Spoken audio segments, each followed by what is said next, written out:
Okay, football is the game that never, ever sleeps, except for a little bit post-Super Bowl for a couple weeks. Other than that, it never sleeps. So the recent news, Josh Boyer, Miami Dolphins, DC, is now been relieved of duties, fired, however you want to call it. He's moving on, and we're going to have a new defensive coordinator and likely a new system to go along with it in 2023. So I want to get into all that.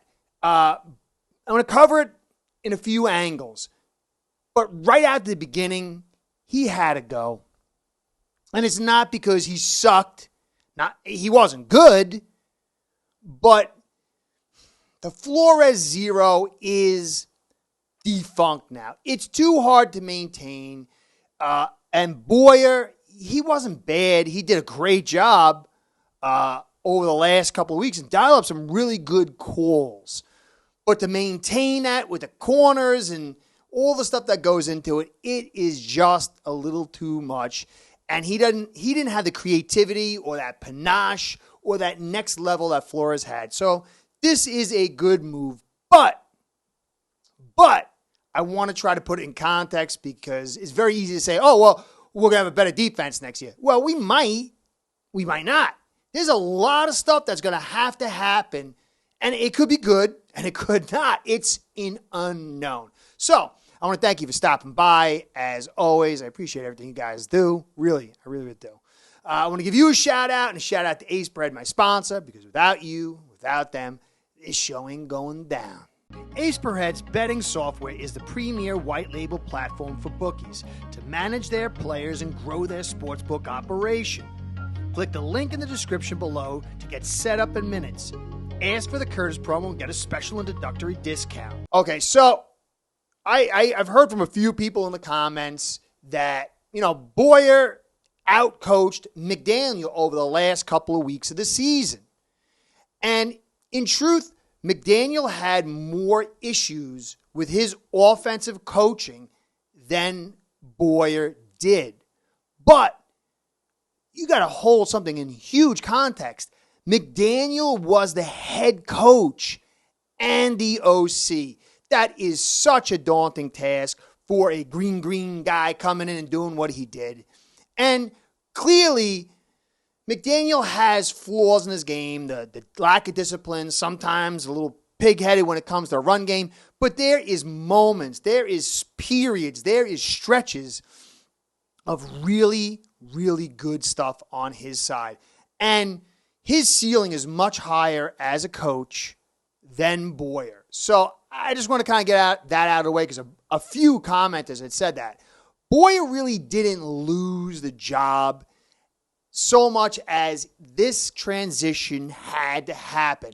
Now, Boyer, he couldn't run what he wanted. It'd be like McDaniel having to run his offense with a hobbled Hill and Waddle out for the whole season. You clearly wouldn't get the same results. And it might even be more accentuated than that, considering that Boyer is running the zero with Kohu, who's a rookie and really not a man corner, nobody else behind him, and then X, who's got two groin injuries. I thought that was funny. He's got two groin injuries.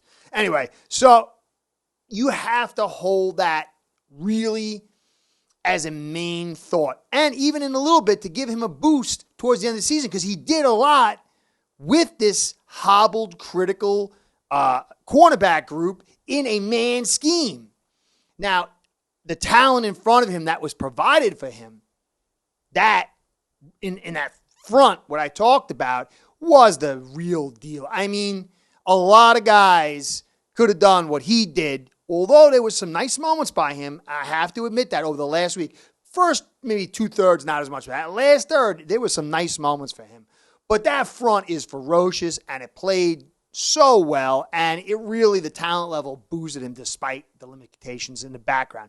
Now, last point on Boyer per se. I like Boyer. He stood up. Every time there's a problem, he never said this guy, that guy, this. He said, me, I got to get better. I got to do this. He was a stand-up guy, and I give him credit. Just not special enough. Don't see him being a good DC. Maybe sometime down the road. So he's moving on. Who's coming in? I hear talks of Fangio. And, I like Fangio. I would love to see Fangio come here. It would be unbelievable if he can get here. I'll do the magic dance when I get off the camera to hope Fangio shows up. But the problem is, guys, you have to think in like 4D chess when it comes to this stuff. No real veteran coaches have wanted to come to Miami in the longest. The last one was Shane Gailey, who Ross and Greer screwed over. And you go, no. He did. They put Tua in without even consulting him. And Flores wasn't a part of that. It was a push job by the Braves to put Tua in early. And everybody else sees that. They know that if I'm coming here, and I'm a vet, I might not get any more chances. This might be my last shot. I can't come in and have somebody screw me over because that was Gailey's last shot. He came out of retirement to do this, and that's how he had to end. And then you have what happened to Brian Flores. You might not like Brian Flores. It doesn't matter. Coaches out there like, this guy was Sperano, all the backstabbing all the way through, the whole deal with Gailey, and then even going behind the scenes with Flores, looking for another coach, why you still had him, and then going behind other teams' back. So the chances for me of seeing a true vet come in here, I don't know. I hope maybe McDaniel, maybe the talent, maybe this little turnaround is enough to get somebody in here. But Fangio was a head coach.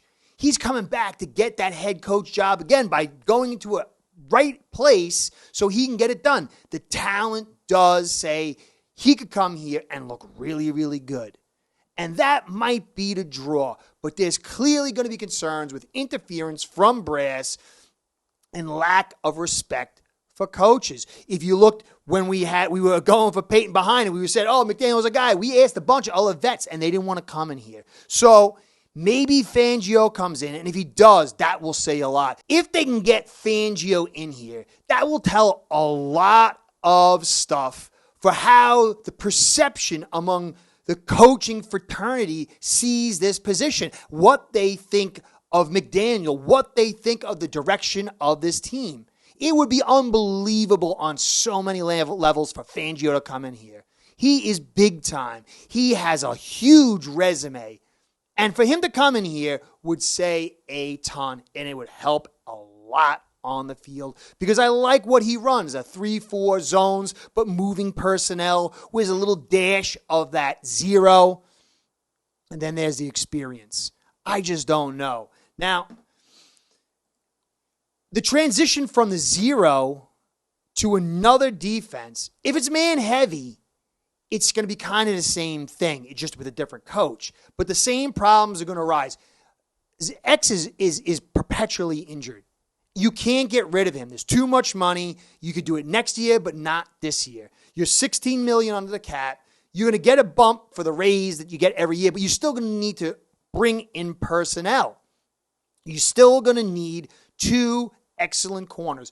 Kohu, I like him, but he gets burnt a lot on mid to late clock throws. And I just don't see him, who's the young guy, being put in that situation that does not accentuate his talents. So to me, is zone. Now, Byron Jones, they're saying, we don't know what we're going to go do with him. They're going to cut him. They're definitely going to cut him. There was a holdout between them and Greer. They'll wait to post-June where you can save $13 million and lose $5 million. So they're going to say, we don't know what we're doing. They know what they're doing. Post-June 1st, they're going to cut him. That's it. Save 13, lose 5. So you're going to have any man quarters. You have to find them. You're going to have a second and a third round pick. Where you can't afford to buy one, are you going to go back? Now, a little bit of man, but to me, the move to a zone-style defense, what McDaniel kind of wanted when he came here, Greer talked him into keeping Boyer, keeping this thing the same, and I think that was the right move. I think Greer made the right move for that. It would have been too stark a transition, and we might not have gotten what we got without that continuity. Now, I believe that McDaniel should get what he wants, get the style of defense he wants, more like what we see in San Francisco, probably like a 4-man front, a real smart guy who play big-time ball says we should run a 4-2-5, which is kind of, what you're seeing over there in Buffalo and stuff. I got some concerns about that in some areas, but Roberts, he's going to go. Baker, he's a little concerning. Jones, he's going to go. Kohu needs zone. Chubb, I like him in a 3-4 or 4-3 as the elephant or a D-end. Seal or Wilkins, I love them in anything. They can do whatever they want. They can stand on their head and, count to 55 and talk about pink elephants, and I'm going to say they can do great. These guys are just, whatever they do, you could put them in any system, and they're unbelievable. Although I do like one-gap shooting between the tackles more than that two-gap hold. I think they're really going to excel at one-gap shooting. Phillips, though, is a little bit of a concern for the 4-2-5.